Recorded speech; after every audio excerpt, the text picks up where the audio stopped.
because I like to honor people who are on time, Yeah, great. and also appreciate that everybody has competing stuff going on. So hello everyone, welcome back to part 2 in the Secrets of Elite Executive Teams. My name is Zoe Routh, like mouth with an R. And I wanted to say, first of all, acknowledge the traditional owners on the land on whose, oh God, I'm getting all my vocabulary I'm scrambled. I want to pay my respects to traditional owners, past and present, of the Ngunnawal country on land whose land I get to work on. God, there we go, English. Thank you very much. And I love this part of the country. I'm in Canberra. It's been my home ever since I arrived 25 years ago from Canada. And I feel very grateful to be able to be in Australia in this spectacular landscape, and particularly in Ngunnawal country. All right, so getting into the swing of things. Today we're getting into the nitty-gritty, the nuts and bolts of how to lead a elite executive team. To warm us up a little bit though, I'd love for you to, in the chat box, to pop down a win that you've had since we last spoke. So in the last 7 days, what is a win that you've had? And put that into the fray. That would be fantastic. So a little bit of good news to share with people. And there's always something that you can claim as a win and a piece of good news, can't you? All right, so recapping a little bit of where we got to, or where we went to in the first session. Ta-da! We had welcome. And then we had the journey. I'm just going to pull this over so you can see it a little bit better without knocking things over. Here we go. And this was the journey to elite executive teams, recognizing that we needed to do two things in order to shift our teams to elite status. One is work on team cohesion. So that's our relationships with one another and how we bond as a team. And the second one was about developing leadership capacity and capability. And we sent out 2 checklists after the last session about the second piece, which is the leadership fundamentals and the advanced leadership skills. So it would be terrific to hear about how you went self-assessing with that. Were your leadership fundamentals ace, yours and the team's? How about your advanced leadership skills? It'd be good to hear how you find yourself fitting after that self-assessment. Do you feel like you've got it all covered, or is there work to do? All right, so I want to see if anybody has written any good news. Anything you're claiming as a win? Here we go. Thank you, Sarah. Making some small steps on a recruitment campaign to build the team in Tasmania. Slowly, but getting there. Yeah. Yeah, thank you for sharing that. And I know that recruitment and getting good people on the job is a problem, is a challenge across all sectors right now. Or actually many sectors, not all sectors, many sectors are struggling with getting the right people in the right job, and recruitment is a challenge. So I appreciate that you've had some wins in that area. All right, so Rodney says, we are doing a people culture project with one of my teams and we have planned our first steps. Yes, different work to do. Good on you. Yeah, that's awesome. I love people and culture projects. Interesting. They're never very straightforward, are they? Things seem simple, but never easy when it comes to the people dynamics. So thank you for sharing. So where we're going today is that we are leading into high performance from the detail point of view. I did some other research for you, and I think it's interesting to note, this is an interesting piece of research. It was a study of 95 teams in 25 leading corporations, and they looked at cross-functional teams, and they discovered that cross-functional teams, 75% of them are dysfunctional. Isn't that remarkable? So if you have a cross-functional team, that means marketing, working with finance, working with service delivery, that's a cross-functional team, i.e. an executive team. 75% of them are dysfunctional. What causes that, or what are the criteria for dysfunction? Well, for functionality, let's reverse it now. It means meeting a planned budget. Okay, so primary function, staying on schedule. This is functional characteristics. Adhering to specifications, meeting customer expectations, Maintaining alignment with a company's corporate goals. Pretty basic stuff. And 75% of our cross-functional teams, i.e. our executive teams, are dysfunctional with that. 75%. Oh my God. So what's contributing to that? A couple of things.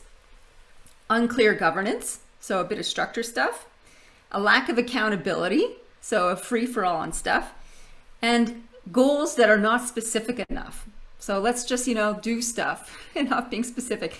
Really some of the fundamentals. And we're going to cover off on what these specific fundamentals are a little bit later on in our session. Okay, so let's talk about performance culture versus championship culture. By the way, is anybody else gobsmacked that that's 75% dysfunction? Amazing.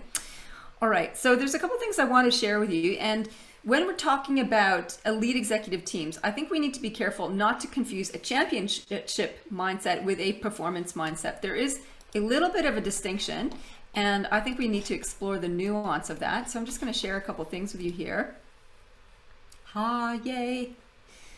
That's what you do when you're elite teams, right? You hold hands and you go, yay. Except not in these COVID days. You kind of just socially distance arms in the air with masks. Okay, so here we are. Championship culture versus performance culture. And also you should have a workbook that you can take notes with, either having printed it out or using the digital one. Mark, are you able to post that in the chat box? Yeah, of course I can. I'll do that. Awesome, thank you. All right, so if people don't have that yet, Mark's gonna post that for you in the chatty box. First one is focusing on results versus focusing on value. A championship culture is like, right, what's our target? Let's go, let's win the game. And it's all about winning the trophy. It's all about winning the championship, if you like. Whereas the performance culture is thinking a little bit differently about performance. It's really about what is the value that we're bringing to the table? Not just about winning the game and reaching our targets and kicking goals. It's a subtle shift and important one. Championship culture is outcomes, outcomes, outcomes. Performance culture is impact. What are the repercussions of our work? What is the contribution that we are making? As opposed to the outcomes piece, which is very inwardly focused. It's like, what are our sales? What are our numbers? And did we reach our targets? Impact is about what's beyond that. Who are the people beyond that? The people that we serve beyond that.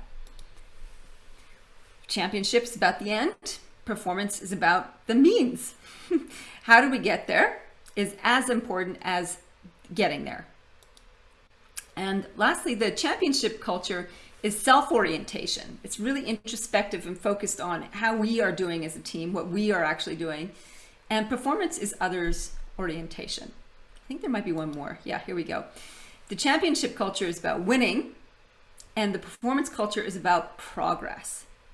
So in the chat box, you can share, where do you sit? Are you a championship culture or are you a performance culture? And as you ponder that, there's something else that I want you to consider, and that is the power of and. Because the real journey to elite executive teams is having both of these mindsets happening at once.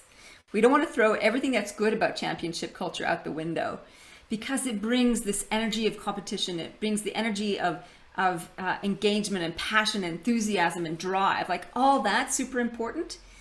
And we layer on this whole idea about performance and long-term and contribution.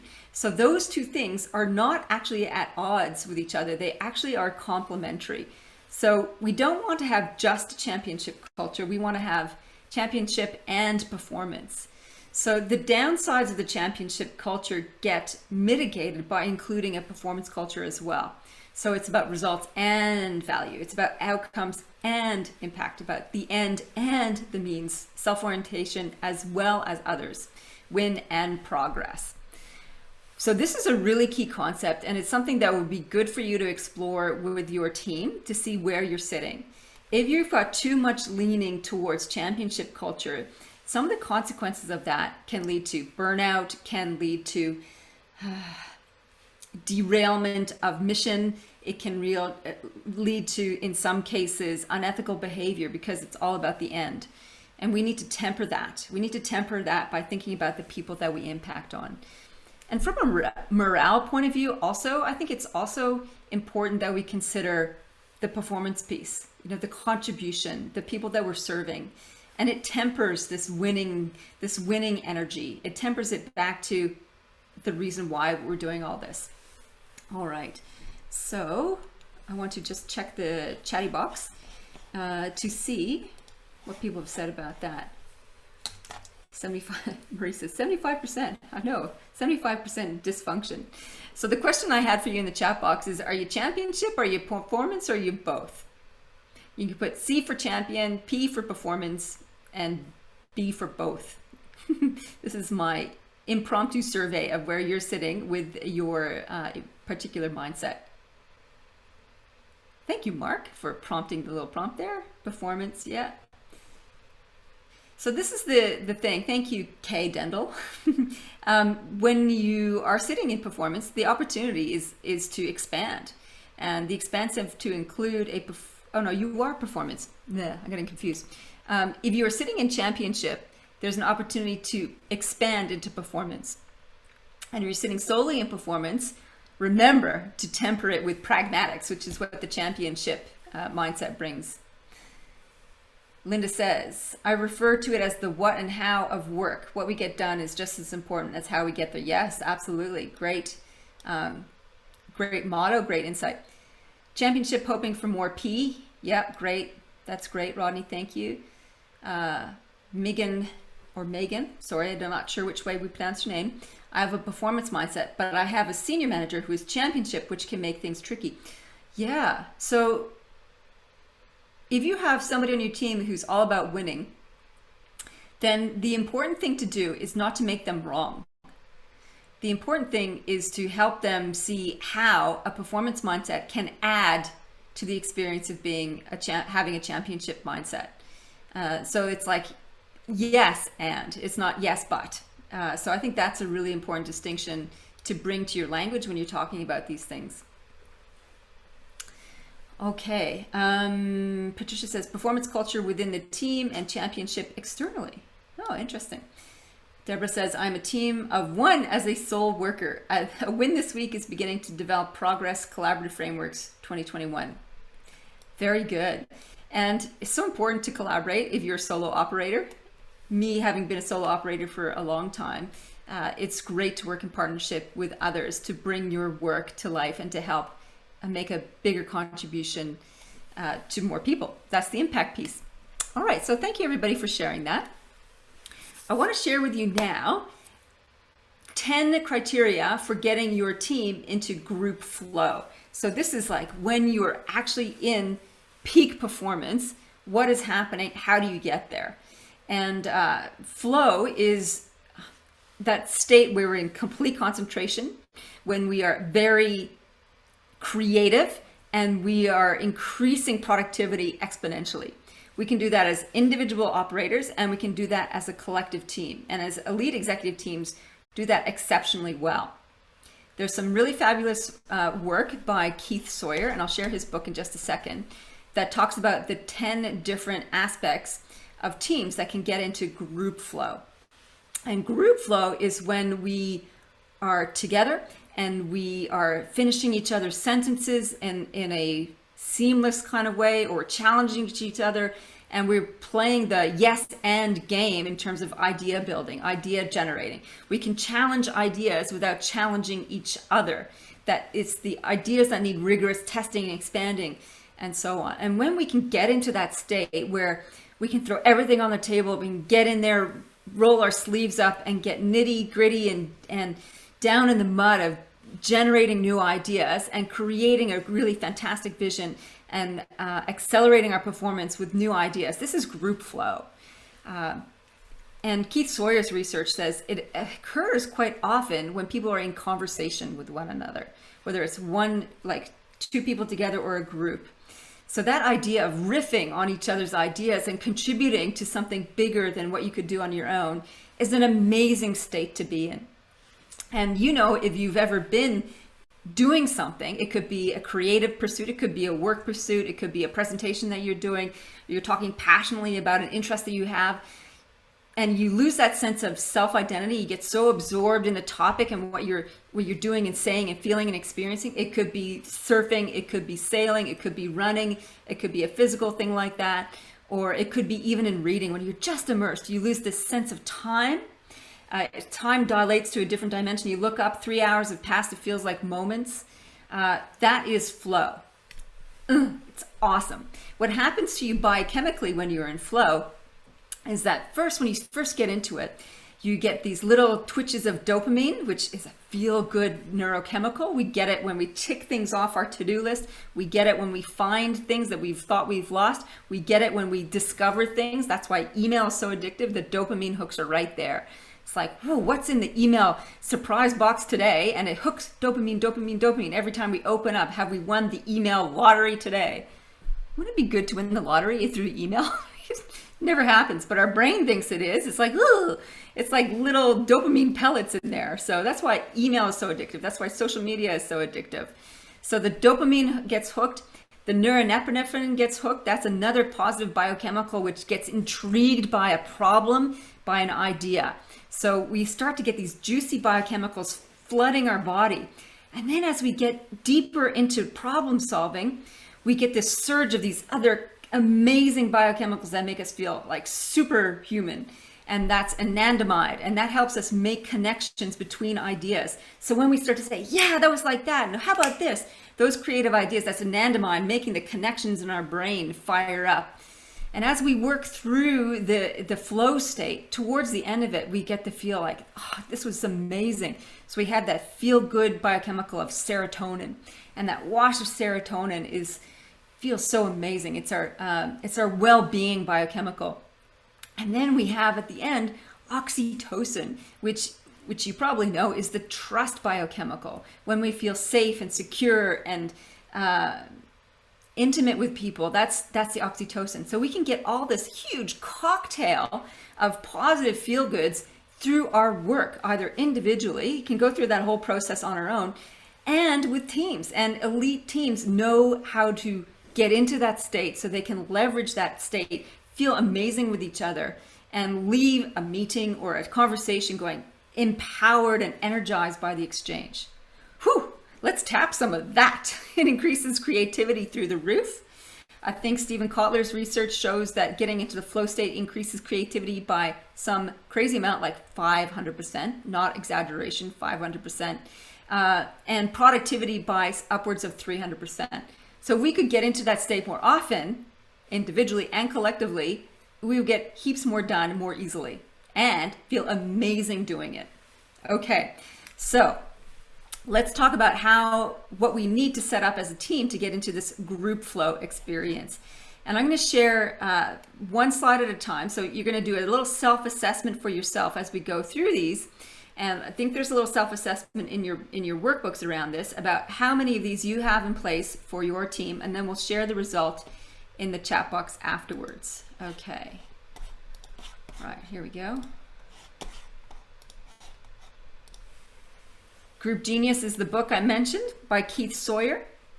And the first researcher on flow was Mihai Csikszentmihalyi. There's his name there up on the left, having given a testimonial to Keith for this book. And Mihai mapped out the state for flow. And really comes down to two things: that there's a challenge skills ratio balance, meaning that there needs to be a challenge that's out of the ordinary. So it's not ho-hum, this is the same thing I do every day. It needs to be pushing the edge of our abilities. And the skill ratio means like, I need to develop and work on a skill. So if we get it wrong, like not enough challenge for our skills, it's boring. And too much challenge for our skill, it's overwhelmed. So we want to get this just right sweet spot, Goldilocks spot of challenge skills ratio. And that's part of the work that Mihai Csikszentmihalyi pioneered in his first book and his pioneering work called Flow. Keith's worked on that.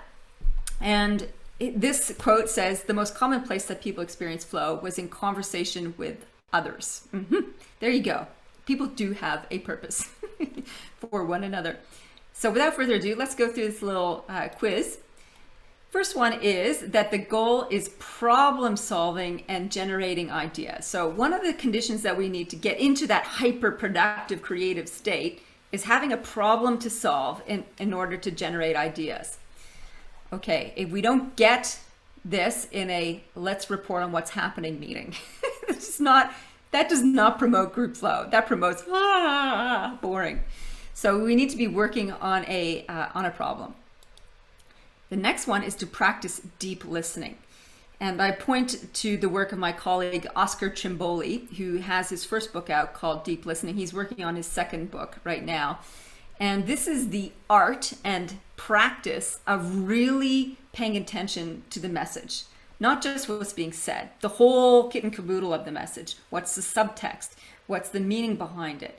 Are we really paying attention to what each other is saying and the meaning behind that? Are we pressing pause on our own internal dialogue to really take in the full measure of the person we're in conversation or the people that we're in conversation with? So practicing deep listening to make sure that we really understand their point of view, their perspective, and we use all of our active listening skills and go deeper behind that. We think about their worldview, we think about their values, we think about the places that they've been, the full measure of who they are. That is all at the table, and we listen for that. All right, so give yourself a point if you scored on deep listening.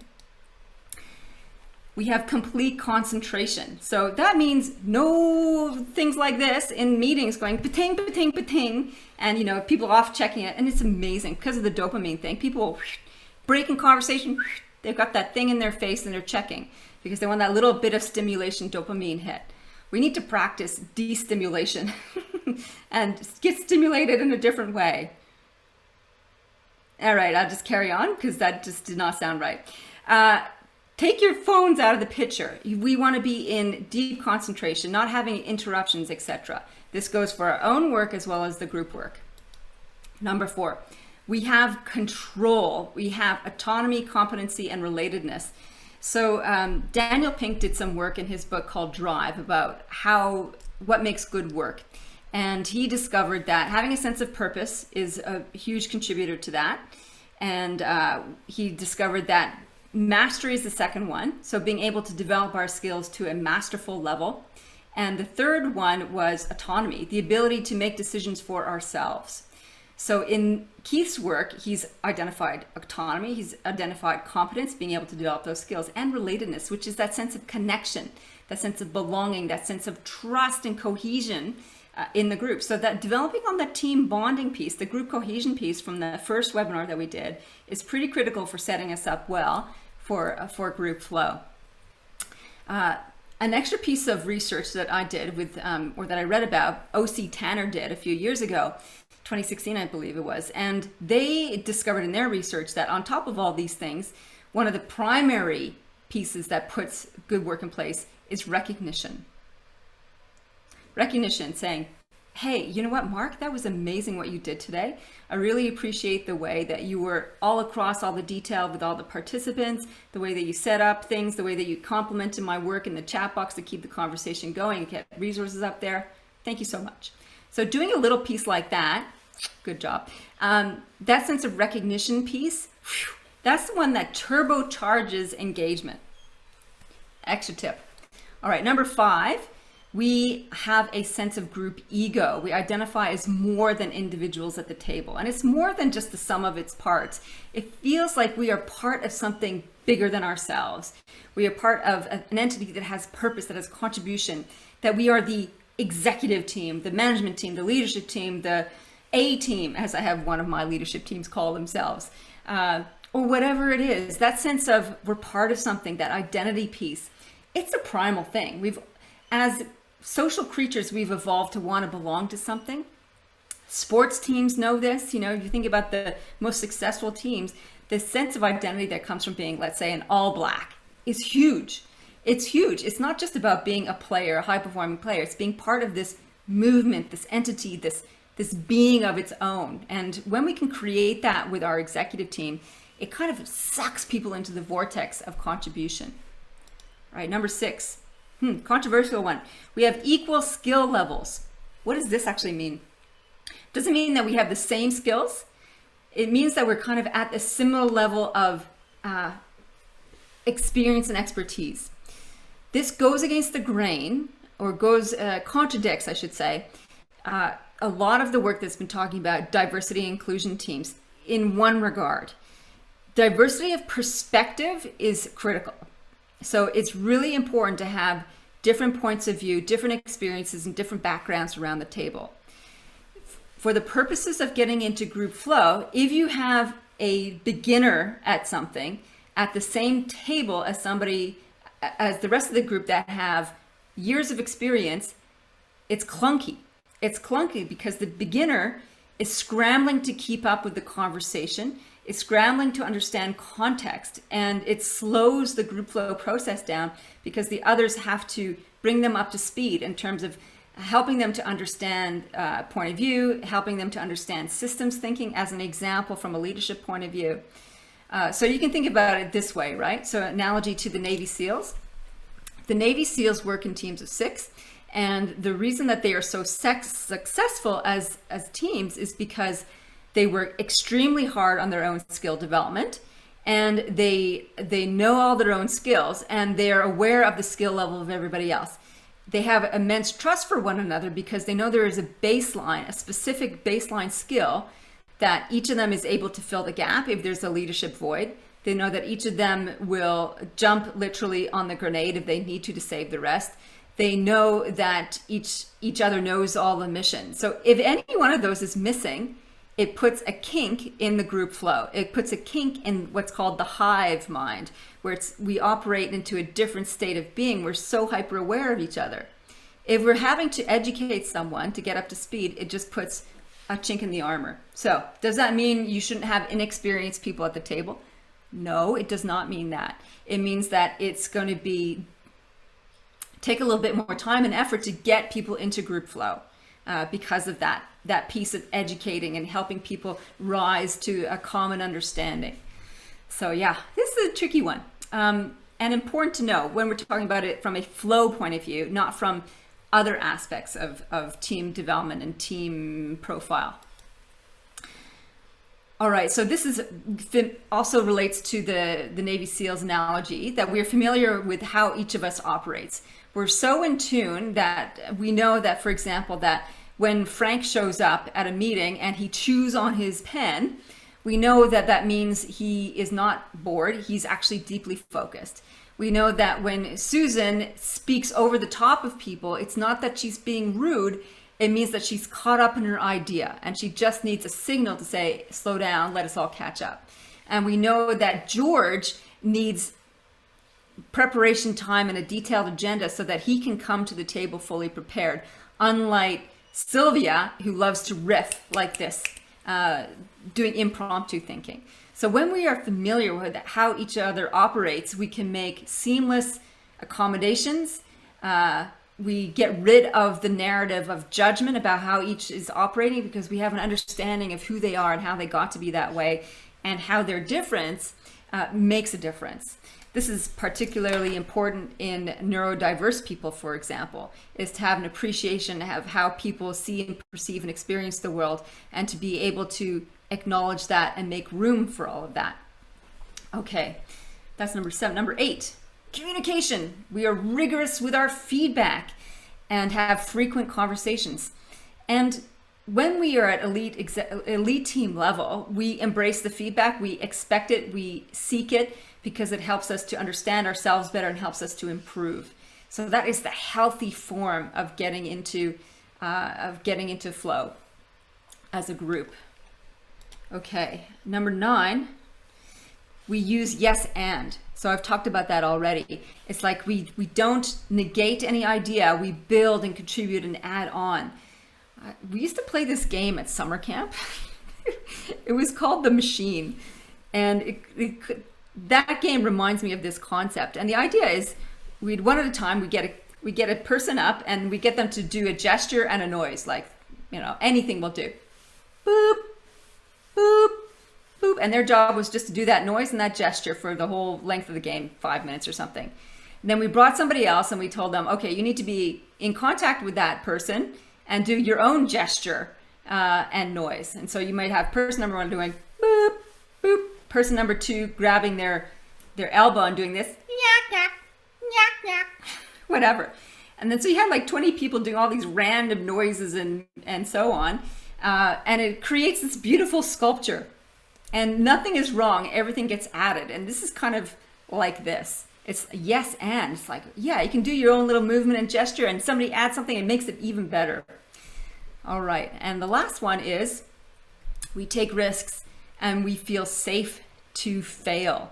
So this is about having an experimentalist mindset. And the leader's role is to make sure that that's incredibly well set up so that there are parameters around that. It's not like bet the farm and have a go. It's like, right, what is a carefully crafted experiment? How will we know it's successful? How will we know if it's failed? And what can we learn from that? So having this learning growth mindset is pretty critical. All right, so that's all the 10 criteria. In the chat box, put your score. How many does your team have in place? Okay, have a look there at the chatty box.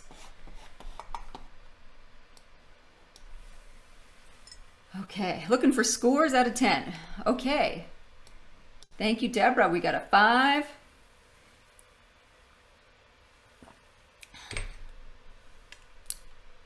$7.5 to 10. Yeehaw, Mark. Nailing it. Fantastic. 6. Mixture of all 10 depending on the day. I think that's a useful observation depending on the day. Some days you're not going to get into group flow because you're responding to crisis. It's not necessarily great condition for group flow. 4 to 5. Thank you, Megan. Yeah, that's awesome. All right. So now you've got wherever you ended up scoring yourself, you know that there's little things. Well, they're little things. Simple concepts, not always easy to implement. But we can have a great crack at that. Okay, so what I want to do next is now introduce you to the nuts and bolts of high-performing teams. So the group flow piece was the whole section on how to get into group flow. What else can we do to set the whole thing up for success? So I want you can use the chat box again, 3 things you think are essential for elite high-performing teams. 3 things you are essential, and then we'll play fill in the blank. 3 things that you think are essential for high-performing teams. That was my wait music. La la la. If you've only got one that you want to bat for, put that into the box. Okay, 3 things you think are essential for high-performing teams. Okay, we've got respect, collaboration, communication, accountability, honest and clear communication, safety, all input valued, mutual respect, trust, knowledge. Trust, collaboration, and communication. Communication, woohoo, bit of communication theme. Diversity, growth mindset, good communication. Communication. Good faith, ooh, yeah. Cool, all right. Communication, respect, and knowledge. Very good. Awesome. Okay, so let's go through my model and see how many that we can pick up there. So one of the key ingredients, first of all, for high-performing teams is having a focus. And it's one of the things that Keith Sawyer talked about. Open mind. Thank you, Marie. It's having a sense of purpose, having a clear purpose. So that's what frames the whole model. Purpose. Yeah. I like to think of that as the lead wheel of a bicycle. So your lead wheel is always pointing in the direction that you want to go. And that is having a clear purpose. The back wheel, the trailing wheel, is results, knowing the specific things that you are producing. So your purpose might be to create a safe place for people to live and work. And your trailing wheel might be the results around that. And it might be, no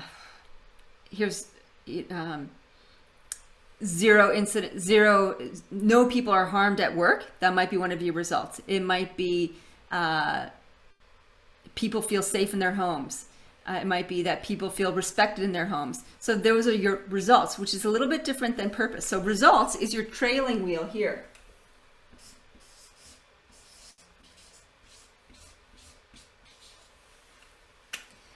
Now, with your bicycle, you have the front wheel purpose, back wheel results.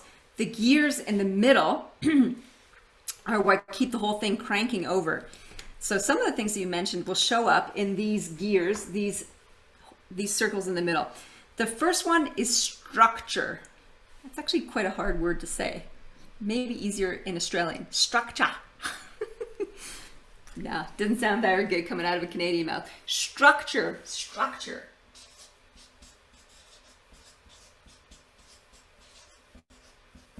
So structure means things like, how do we make decisions? How do we delegate? Who's responsible for what? Who reports to whom? How do we report on issues? How do we problem solve? So some of these key frameworks, these boundaries are pretty important here. And it's also things like having a culture charter or culture compass, as I call it, agreed behaviors, what's acceptable, what's not acceptable. So having these structures creates the safety that one of you mentioned that is important to teams. So structure creates safety, and that's one of the critical pieces there. The second one, the second gear, is all about strengths. How do we build and leverage the strengths of our team members? Strengths. Also, actually hard to say. Strengths. There's a lot of consonants in that word, strengths.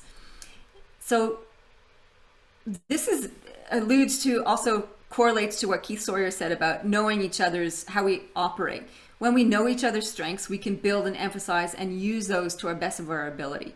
So we have structure, we have strengths, and the third piece comes to all of your communications, and that's about speaking up. Speaking up.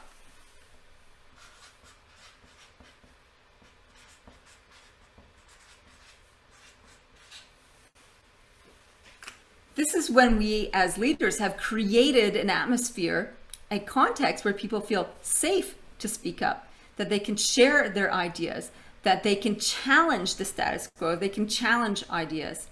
So this is a really important aspect. So these are the three gears in the middle: structure, strengths, and speaking up.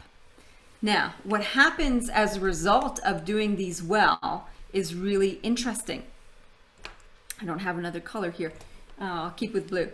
So when we have a structure that allows people to feel safe, and we are building on our strengths, we reach the nirvana of engagement.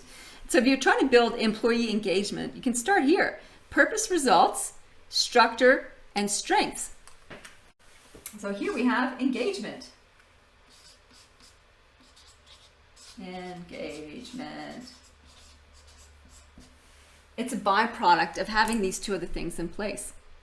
And when we have our strengths being used and we have the ability to speak up in a safe place, this sets the scene for collaboration. A couple of you mentioned that as well. So if we're working on collaboration, we want to be making sure that we are making sure that we can build people's strengths and we have the atmosphere and process for people to speak up.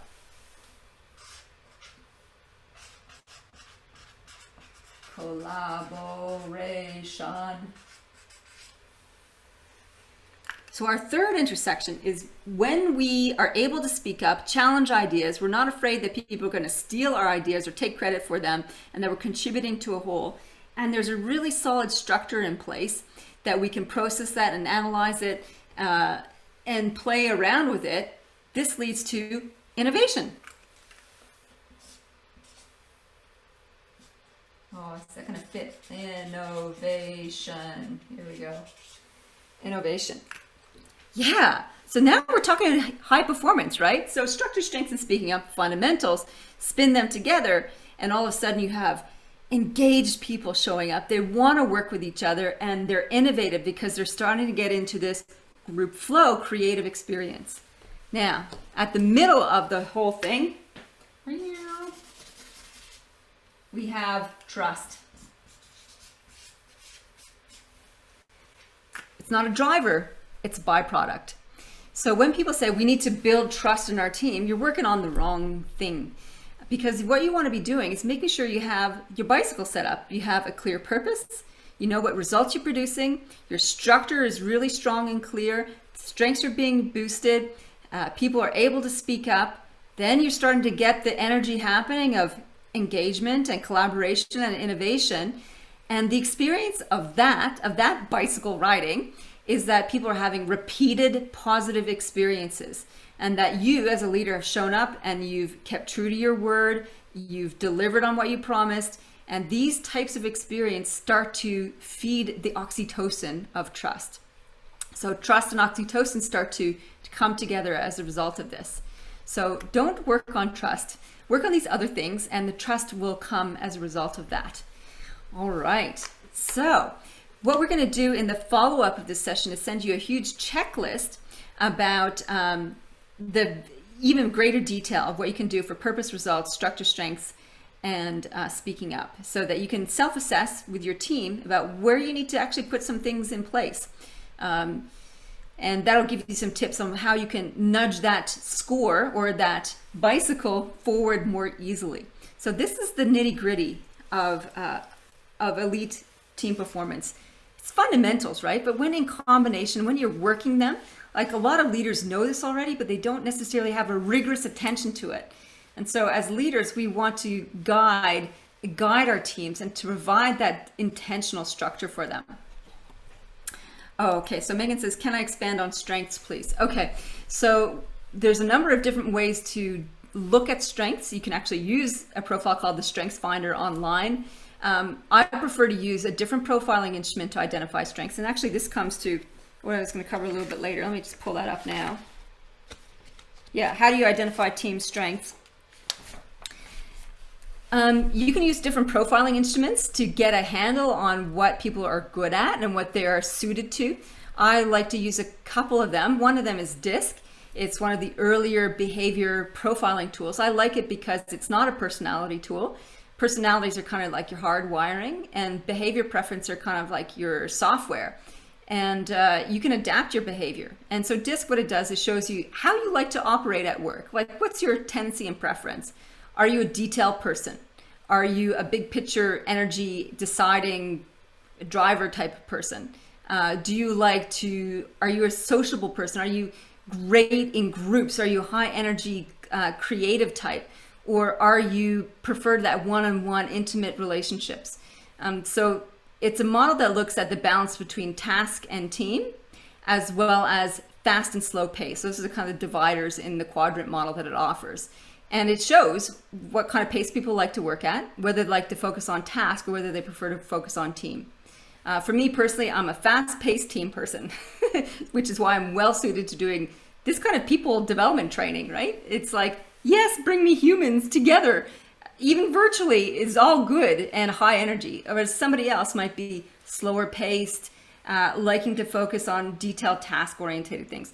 All those things contribute to a whole, and we need all those behaviors to create a huge team dynamic. So that's an example of how you get to know your team's strengths through a profiling instrument like DISC. You can use Strengths Finder.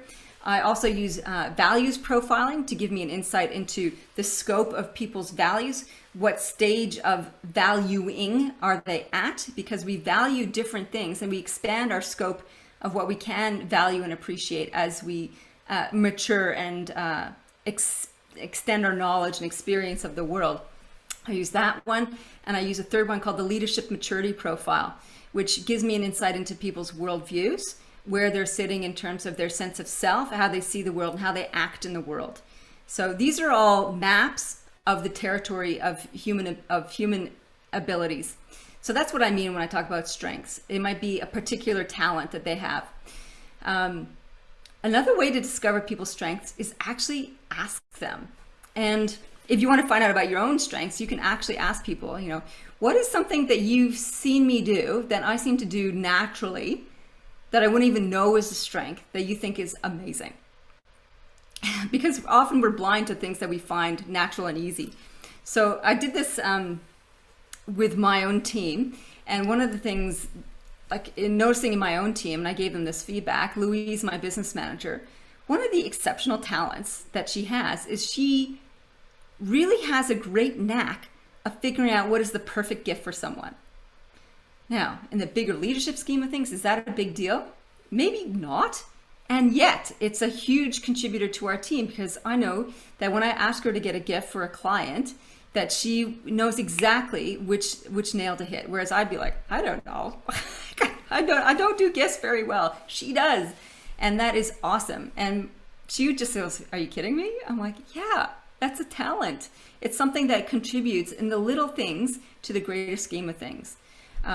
So it can be a simple little thing like that. Or it could be you recognize one of your team members in them, and you notice that the way that they greet people every day is really engaging, and they put people at ease. And it's something that they may not be appreciative or know about themselves, because they just do that naturally.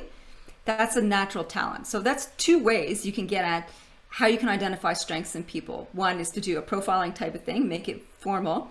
Another one is to actually ask people to tell you. And what a gift that is when people can tell you that. And do that for other people too. All right.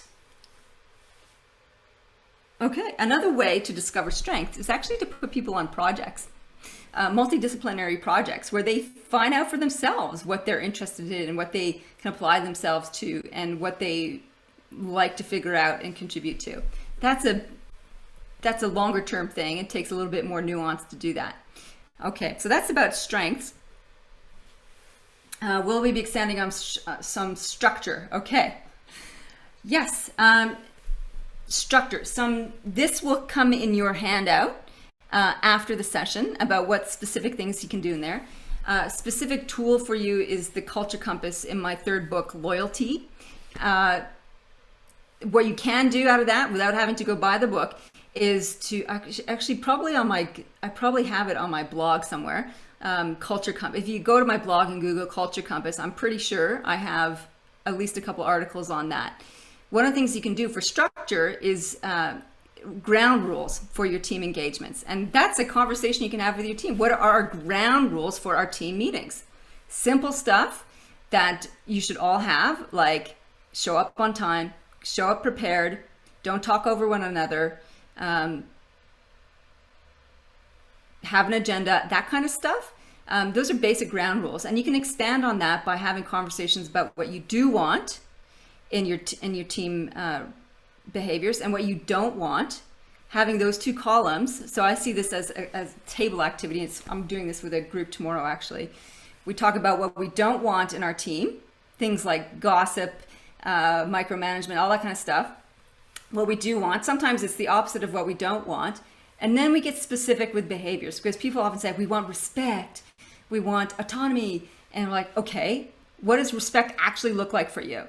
And it might be like, when I speak up at a meeting, that people acknowledge that I've made a contribution, and that kind of stuff. So 3 columns: don't want, do want, and behaviors that exemplify that. That's an example of a tool for structure. Decision making is another tool that you can develop. It's like, how do we go about making decision? Is it consensus? Do we need to consult widely? Who do we need to consult? Do we need to have a report? Is it who signs off on it? That kind of nitty-gritty stuff is all part of structure. Okay, hopefully that helps a little bit, Marie. Okay, so Kay Dendel says speaking up can be counter to a lifetime of expectations for people from diverse cultural groups. Yeah, especially the challenge me, us ideas of our dominant Western culture. Absolutely.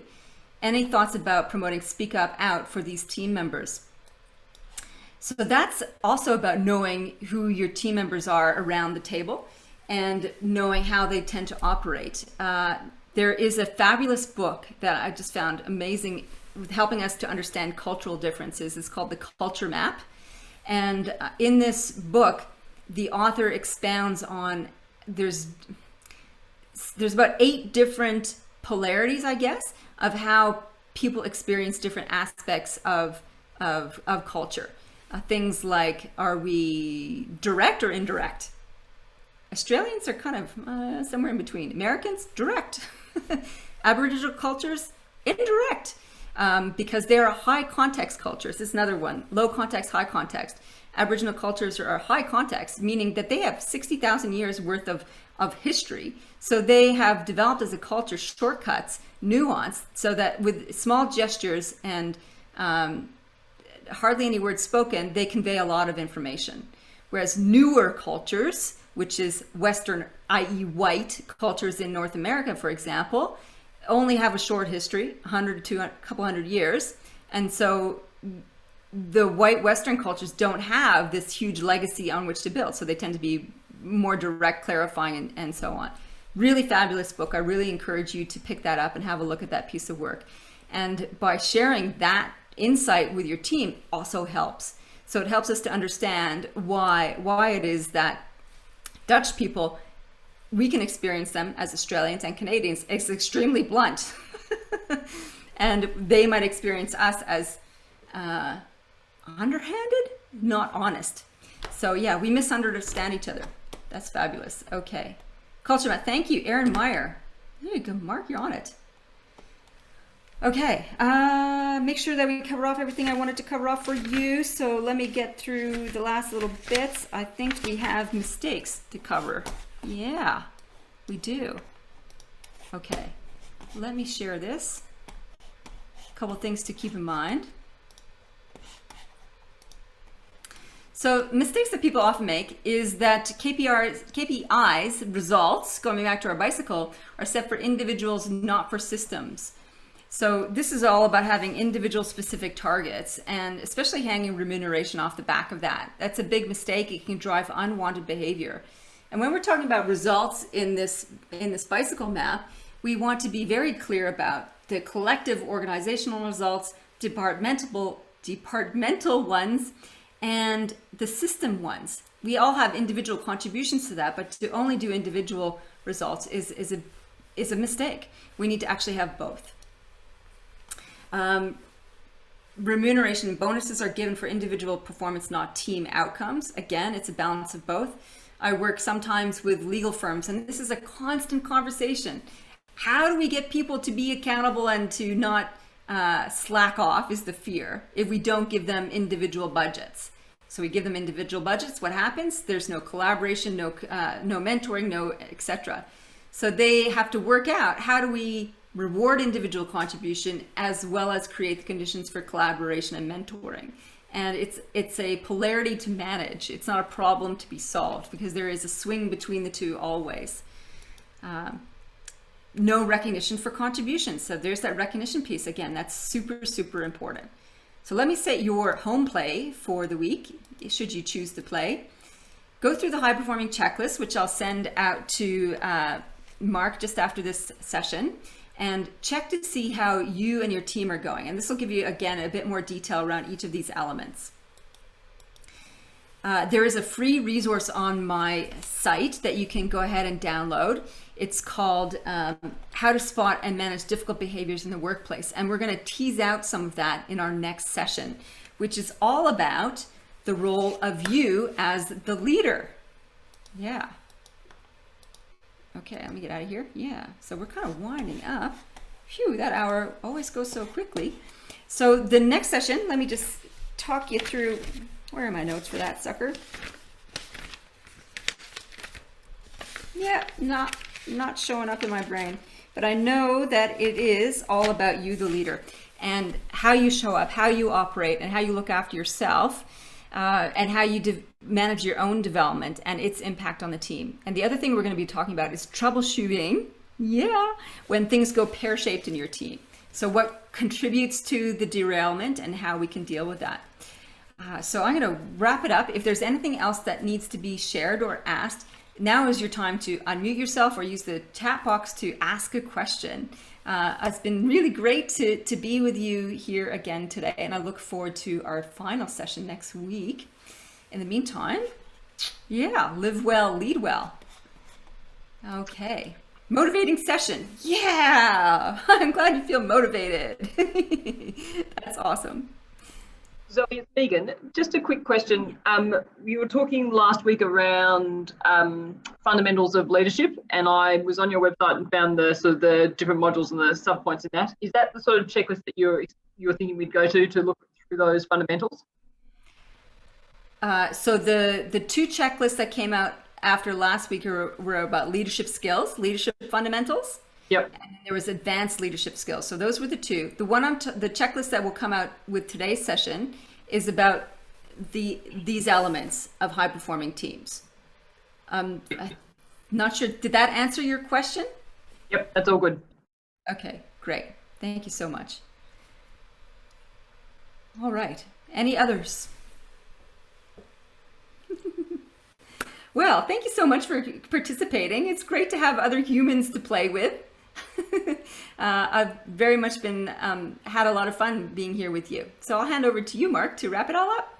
Yeah, thank you, Zoe. And yeah, on behalf of us all, thank you for sharing your time with us and your expertise. There's some great resources there. That culture map is a great book. Actually, Erin Meyer was going to come and speak at a recent summit we had because there's some great value there. But I'll just let you know, the session from last week's up on our YouTube channel. Today's will go up probably within the next 24 hours. That's a job on me. So we'll get that up for everyone. But I want to thank the participants today, and again, thank you, Zoe, for your time and sharing the nuts and bolts. Thanks, Mark. See you guys next week. See you all. Bye. Thank you.